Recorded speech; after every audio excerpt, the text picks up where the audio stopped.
What if you were born on a pig farm in Serbia? You couldn't speak English, you were totally broke, and you couldn't speak English, but you hoped to one day come to America, and you did with $120 in your pocket. What would happen then? Well, today on this podcast, you're going to actually hear the real live story of a dear friend of mine who had that experience. He came here to America, he has prospered, and he's got some things to share with you that can help your life prosper as well. Welcome to Becoming Wiser with Dr. Robert A. Rohm, author and world-renowned public speaker, as he shares stories involving his experiences and lessons learned in a good-spirited, positive, and fun way. Here's Dr. Robert A. Rohm. Hi, I'm Dr. Robert Rohm. I'm so excited today to get to be on this particular podcast with my good friend, BK Simendic. BK is his initials, and the reason he uses those as initials is because most of us who speak English can't pronounce his Serbian name. BK, welcome. Well, thank you. Thank you so much, Dr. Rohm. It's a real honor to be here with you. You're one of my favorite people in the world. I always look, when I see your beard, I always think, I wonder what all could be in there that he's hiding from all of us that we don't know right now. When was the last, how long does it take to grow a beard that long? Right now, I didn't shave for 6 years. So it's, yeah. 6 years. That's great. Well, I know that you would be, when you get older, you're going to be a Santa Claus in one of the department stores somewhere.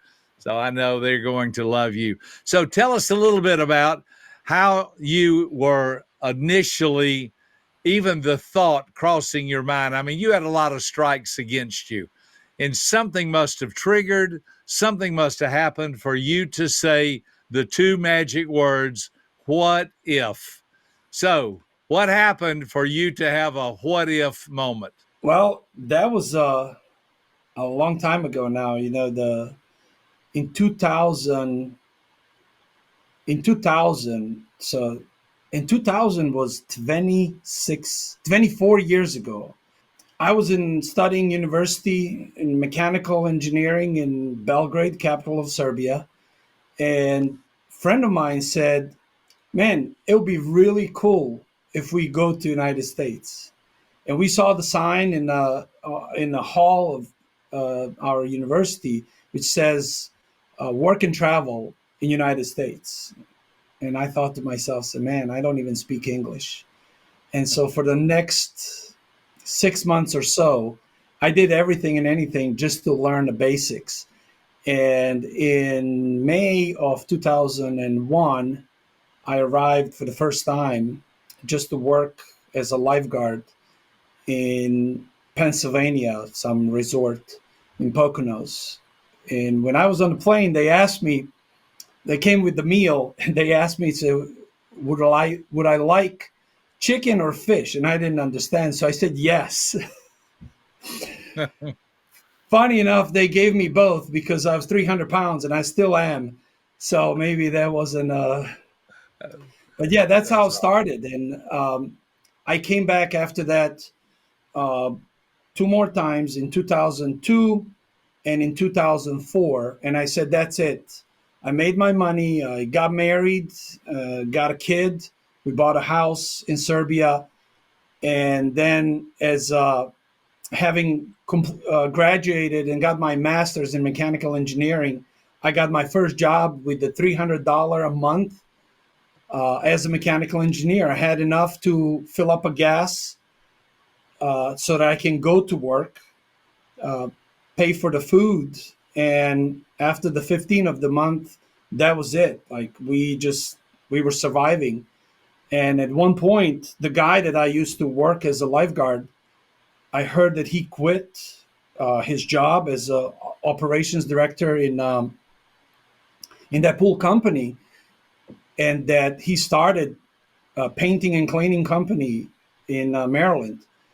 So I found his contact, sent him an email, and I said, if I come, would you have a job for me? And he replied, I have a truck with your name on it. And that was it. I went, I got a visa, We got over here with my family, my wife and my kid, my son Georgie, in 2006, and that was 18 years ago. And then the rest is history. I'm here now living the American dream. So you do believe that hard work and opportunity come together. They sort of give someone a vision of having a better life. So you and your wife, Mariana, and your son, Georgie, came here. You kind of got situated, but you still didn't have a whole lot of money. You just had opportunity and a job that a friend was able to give you. So how did you learn how to do what was it, a carpet cleaning company? It was a painting and cleaning company called Apartment Turnovers. They still exist. He's now my business partner. We have a cleaning and restoration business. When I came here to work for him, it was just about me wanting to work. I didn't care what it was. I know that this country, still today, I believe, is the greatest country in the world. If you want to work, you can make it here. There is a reason why all these people are coming here, even illegally. I didn't want to stay illegally. I did everything in my power to stay here legally, and that cost us a lot. And I'll be probably far better off money wise if I stayed illegally, but I didn't want to play the system. I just did everything right. Even we had to leave at some point back to Serbia to reapply for visa because it was really, really hard to stay here fully legally. In the meantime, we got two other kids, Sofia and Vuki, and they're great young boy and girl. And Georgie is 20 years old now. We just love this country. One thing that I would say that brought me here is that vision of unlimited opportunity. On the way, I learned that I have to do a couple of things in order to be successful in the United States. You can be successful, but to really truly be free and successful, you got to follow the blueprint. There is a secret formula, and I heard that from Zig, and we can talk about that more. And of course, you were a big part of my life and helped me when I met you in 2017 is when I first met you, but we've really connected in 2019. Yeah. So, how in the world does someone from Serbia want to know, even hear about Zig Ziglar? That would be a great topic. I'm sure you were already educated. You were an engineer by training, and you got a master's degree, and yet you couldn't really make much of a big living in Serbia. You wanted to come to this country. You're bigger than life physically, but you're also bigger than life as far as your personality goes. So you must have been listening to Zig. You ran into me. How does all this happen to someone? You see, when I came to the United States, I asked the guy, what do I need to be able to buy a house? Because I didn't want to pay a rent. It's like rent to me was putting money in the trash. You're paying somebody else's mortgage. And he said, well, you don't have any credits really. You need 2 years of credit history in order to be able to buy a house. So I started building my credit, and actually 1 year and 11 months, we bought a first house. I was short of 1 month of 2 years when we bought a first house. Well, my mortgage all of a sudden is 3 times more than what my rent was. So I was, in order to pay my mortgage, I fill up my house. And at some point, we had 15 people living in my house that was 2,400 square feet. Friend of mine, he didn't have a place to stay, and it was already 14 of us in the house. I didn't have any more rooms available, but I had a shed, and this is a true story. In that shed, I just built the office where I'm going to run my business from. And he said, "Hey, you don't have anybody in that office anyway. Can I stay there for like 8 months until I buy a house?" I said, "Yeah, man, sure." So he stayed in the house, and he told me, he said, "By the way, there is in Baltimore, and I think Dr. Rome, you never heard this story. In Baltimore, there is the speaker's coming, and is this guy Robert Kiyosaki. I'm like, Robert Kawasaki? Who? I said, never heard of them. He said, Rich Dad, Poor Dad, you never heard of him? I said, no. So we went over there. And long story short, some of the speakers talked about and mentioned this guy, Zig Ziglar. And the name stuck with me. I had no idea who it was. The guy said that Zig Ziglar changed his name. It was Omar Perui, one of the speakers. And I just started looking for a Zig stuff, and I found the first audio at that time was a Learn Out Loud, where I bought my first audio. It was Building the Best You, and that literally changed my life. I listened that over 50 times. Some people have to hear it. Some people you have to repeat to them. And for the third one, there's no point of speaking. So I'm the third person. I need to go not one time, two time. I need 50 times to something to get stuck with me. And oh boy, this did stuck with me until today. And that's the principle that I live by. And Zig said, you have to be before you can do. And you got to do before you can have. And you got to have before you can give back. So I followed that process, and that is my motto today. I live by that. You got to be before you can do. You got to be the right person. You got to do the right things. When you do the right things, you're going to have right things to give back. That's one thing that I live by. That's so true. I hope our audience today will maybe write those 4 words down, and they do have a certain order to them. First is be, then do, then have, then give. And I got the opportunity to work with Zig, as you know, back in the 80s, 40 years ago. I can hardly believe it. I was working with Zig Ziglar before Zig Ziglar was cool. And so that goes way, way back. He's always been just bigger than life. Love him. And he's now in heaven.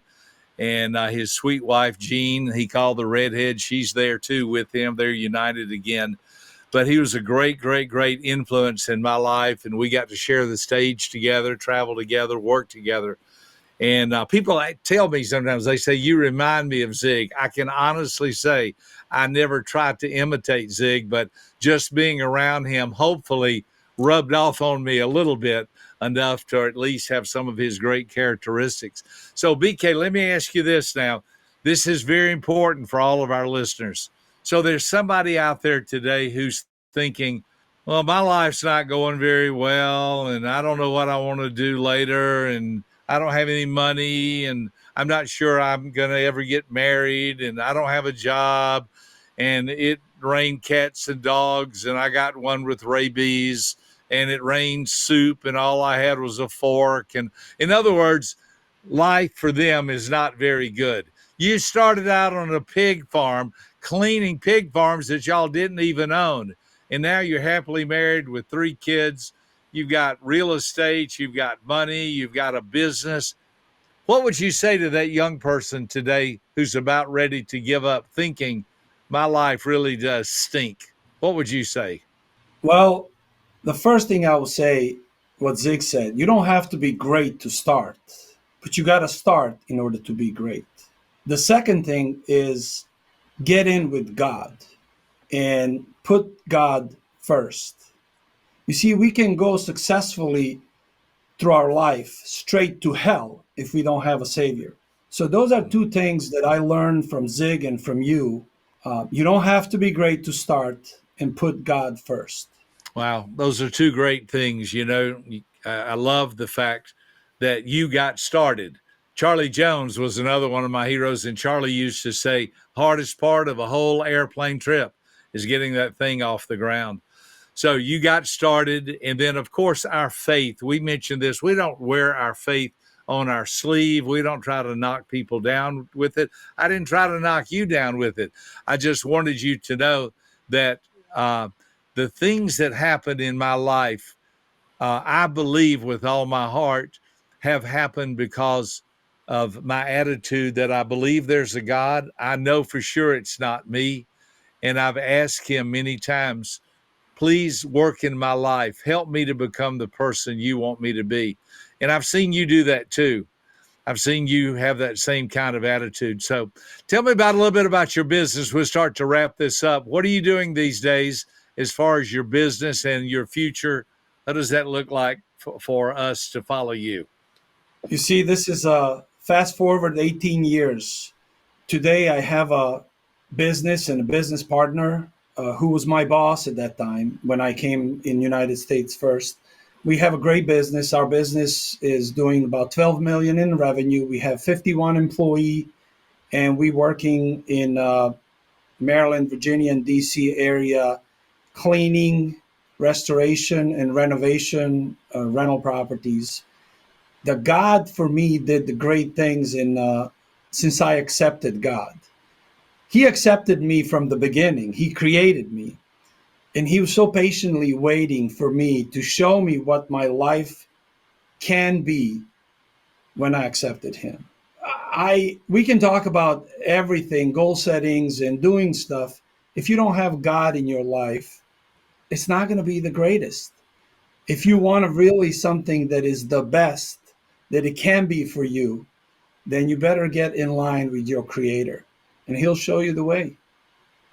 Yeah, that's so good. I've got to ask you this. For those of you who are listening today, maybe you don't see behind BK is what he called his vision board. I see words on there like teamwork, goal, manager, task, motivation, family, respect, positive, effort. So many great words. If a person, what would a person have to do to have a vision board like that? You know, funny that you say, Dr. Rome, when the COVID hit a couple of years ago, I was ready to quit my job, quit my company. And I sit down with you and we came up with something that it's called God's vision for your life, goal setting by personality. I would say, people, if you don't know what to do and where to go from where you are right now, I will look into the goal setting by personality. And there is a business piece, there is a personal piece. And what is great about that is that integrated personality insight part and a Zig Ziglar part where you can do the self assessment that shows you where you are. Because, you know, in Alice in Wonderland, Alice was lost. And I love this part of the movie. Alice was uh, um, was lost and she found the Cheshire cat. And the Cheshire cat said, "What's going on?" She said, "I'm lost. I want to get out of here." And the Cheshire said, "Where do you want to go?" And Alice said, "Anywhere, just out of here." And the cat says, "Well, then you can take any road, because if you don't know where you want to go, how are you going to get there? So you got to know where you want to go. And the goal setting by personality will help you find that if you don't know where you want to go. It's a great tool that came together from you, from Zig, from Howard Patridge, and myself. And I think it's the greatest tool to help people start in their life. That's awesome. Yeah, it's true. If you don't know where you want to go, any road will take you there. And we did put together, I'm sure there'll be some information for our listeners if you want to know more about our goal. We have a program called Goal Setting by Personality Style that's available. You can learn that program. We have training materials and booklets that you can actually get your life organized both personally and professionally. That's not only in your business, but in your personal life by getting your wheels, as they're called, in alignment. Well, one last word, BK, and then we'll be finished for today. If you could just say, other than setting some goals for your life and having God involved in your life and being on the journey, what would you tell someone who said to you, um, "How? What's the next thing I should do if I want to go from my life not having any meaning and purpose? Is there a way I can do that today? Is there something I can do today that would get me pointed in the right direction?" You know, when I didn't know what I wanted to do, I wrote a list of things that I knew that I didn't want to do, and I stopped doing them. So you would say it starts with things you want to stop doing. The fastest way to success, I heard this from Tom Zig Ziglar's son. He says the fastest way to success is to replace bad habits with the good one. That's so good. You know, my mentor, he passed away last year. He was 85 years old. He told me one time something very similar. He said, I did not know what I wanted to do in life, but I knew one thing for sure. My way, the way I was living my life, was not working. He said that was the first step in the right direction. He said, I don't know what I want to do, but I do know what I do not want to do. I do not want to have my way anymore because my way doesn't work. That is such great advice. That's wisdom that would have come directly from Solomon had he been on our call today. But he wasn't on the call, but my good friend BK Simendic was on the call. I love you, man. I look forward to us doing some things. We've got a training together coming up in Cancun, Mexico. And then our families interact from time to time. I know I'm in Atlanta, Georgia, and you're in Maryland, Baltimore, Maryland. You'll be coming to Atlanta with your daughter this week for a volleyball tournament. So we'll be able to see each other face to face and break bread together and continue to grow on this journey together. Thank you for being on the call with us today. God bless you. We love you and wish the best for you and your family forever.